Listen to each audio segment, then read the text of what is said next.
Hey everyone, I'm Phil Albertelli, and this is The Week in Doubt, a podcast for atheists, agnostics, and whoever. So let's see, no housekeeping or corrections to take care of, so let's jump right in. I have to admit as a secular person that I've been becoming increasingly concerned by repeated calls or the repeated suggestion coming from the religious right that we should do away with the separation of church and state, that this cherished principle or value that helps ensure religious liberty for believer and non-believer alike is something that should be disdained. Last week, I covered how hate preacher Steven Anderson said the following. I think our government should be run 100% by Christians, no Hindus allowed, no Muslims allowed, no atheists allowed. I think that'd be great. We're supposed to be a Christian nation here. And now Congresswoman Lauren Boebert had this to say at a recent event. The reason we had so many overreaching regulations in our nation is because the church complied. The church is supposed to direct the government. The government is not supposed to direct the church. That is not how our founding fathers intended it. And I'm tired of this separation of church and state junk that's not in the Constitution. It was in a stinking letter, and it means nothing like what they say it does.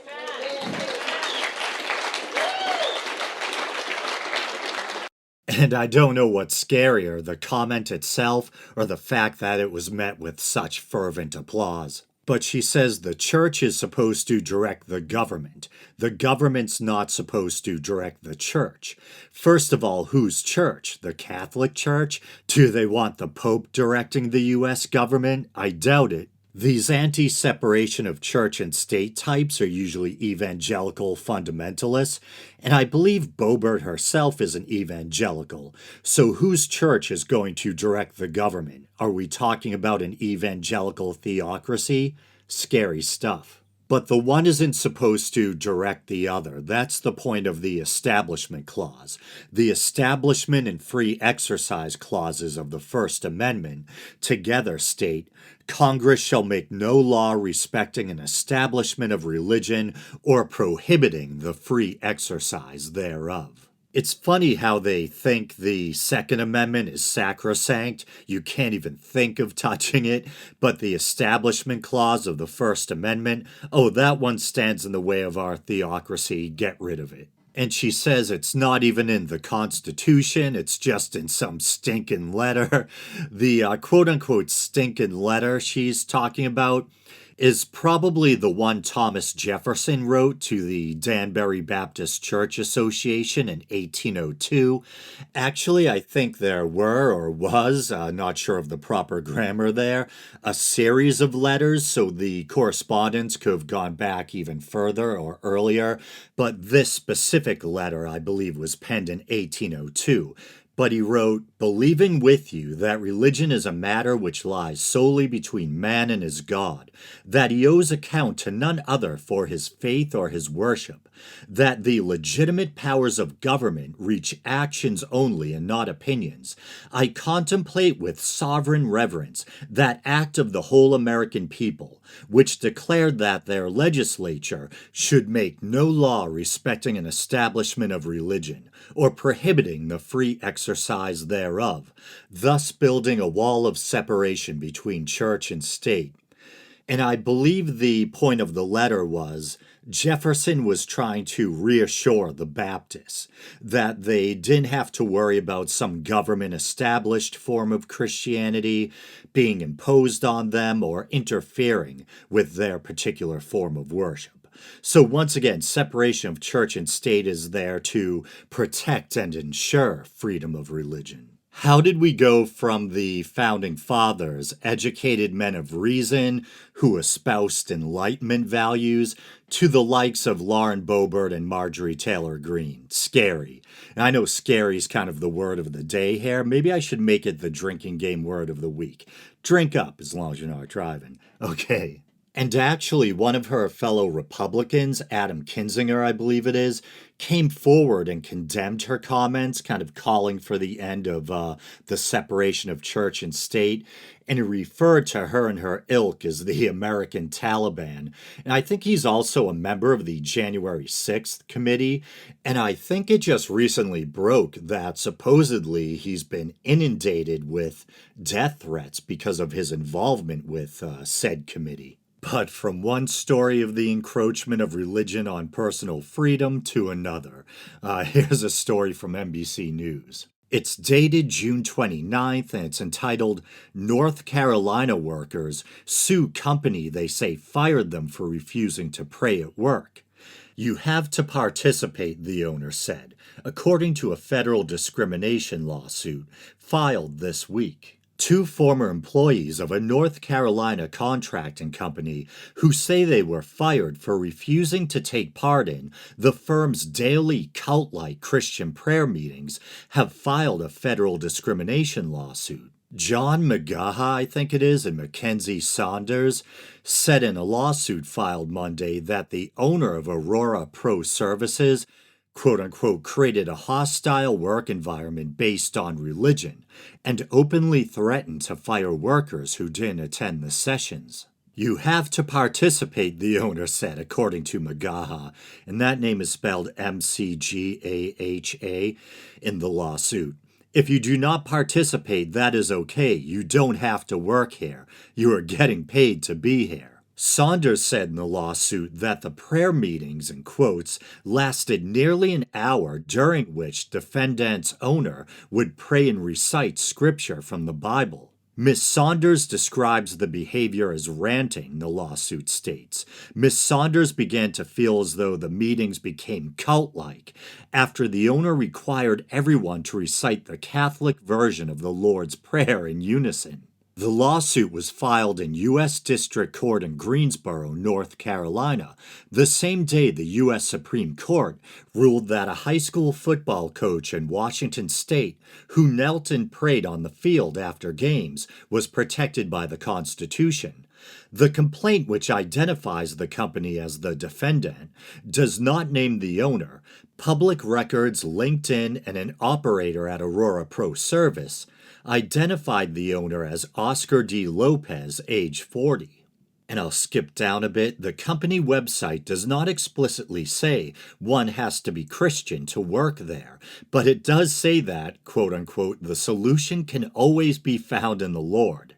And it says the Employment Commission said in a statement that Aurora Pro Services violated federal law when it required employees to participate in religious prayer sessions as a condition of employment and retaliated against employees who opposed the unlawful practice. Federal law protects employees from having to choose between their sincerely held religious beliefs and their jobs, said Melinda C. Dugas, I think it is, regional attorney for the EEOC Charlotte District. Employers who sponsor prayer meetings in the workplace have a legal obligation to accommodate employees whose personal religious or spiritual views conflict with the company's practice. McGaha worked as a construction manager at I feel weird saying that name, self-conscious. I don't know if I'm butchering it or what. Worked as a construction manager at Aurora Pro Services from June 8th, 2020 until he was dismissed on September 4th, 2020, according to the lawsuit. Saunders worked for the company as a customer service representative from November 2020 until January 21st, 2021. They are seeking a jury trial Okay, seems a little oddly written at first. They are seeking a jury trial, damages, and, in quotes, appropriate back pay to cover lost wages and commissions. They could not be reached for comment Thursday. And TJ Kirk, aka The Amazing Atheist, covered this on the podcast he does with his best friend Paul and his brother Scotty, Deep Fat Fried. And in the version of the story he was reading from, it said they actually slashed the one guy, I think Magaha, they slashed his pay in half. He was making 800, then as kind of retaliation for complaining about the prayer meetings or whatever, they slashed his pay down to 400. I don't think it mentions it in this article.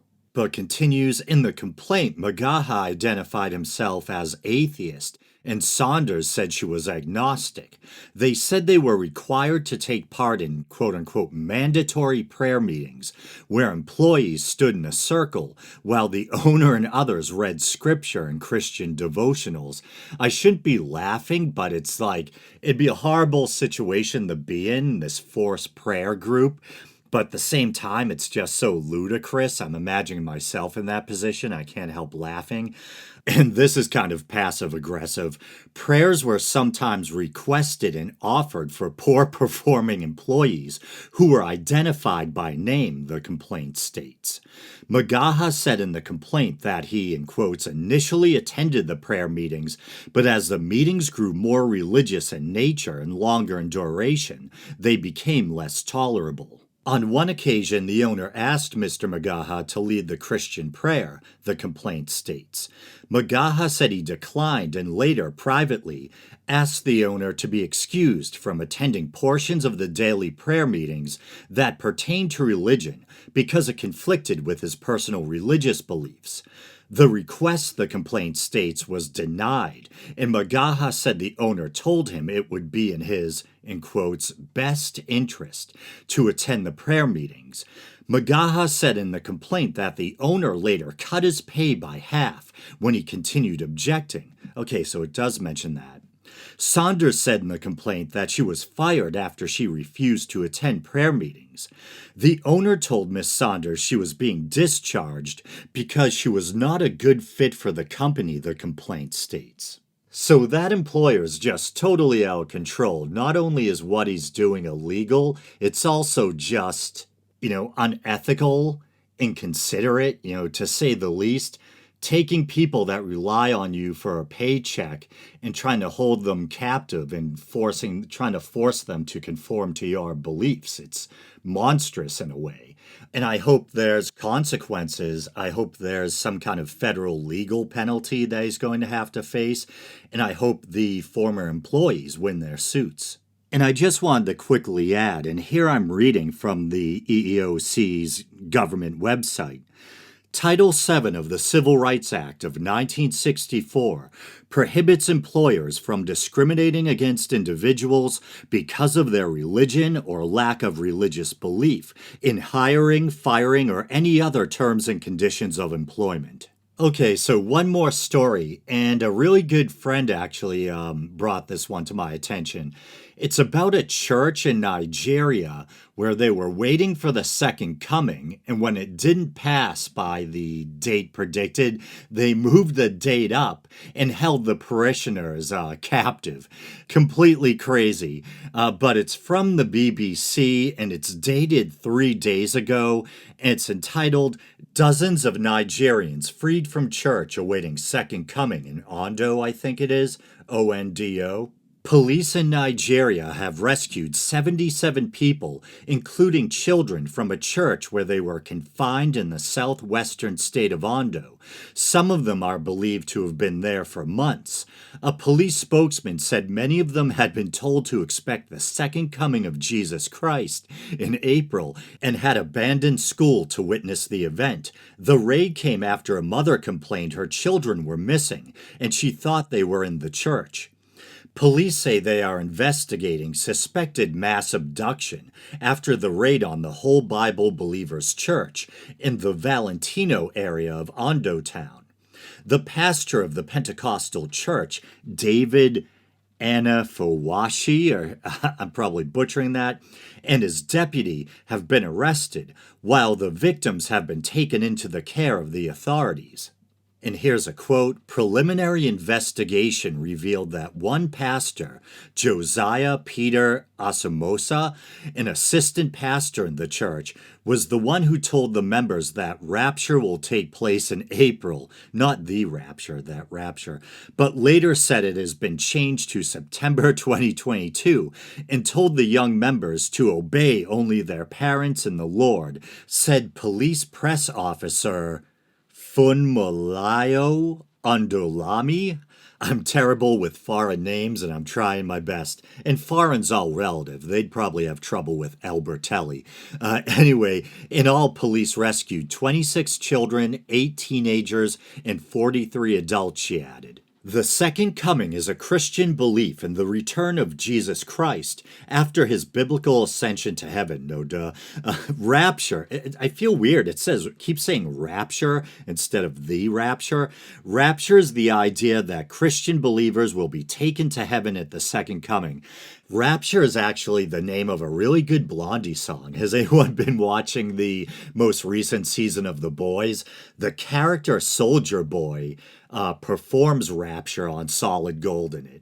Pretty funny, pretty surreal. Anyway, anxiety has been high among Christians in the States since a deadly attack on another church.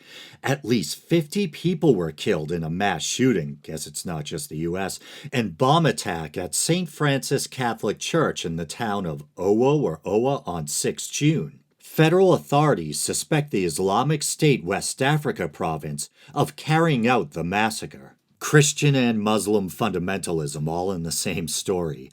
I laugh, but it's sad. And it's funny, for a while I think there's been this sentiment that atheist content has become passé. It's so 2016, if not earlier.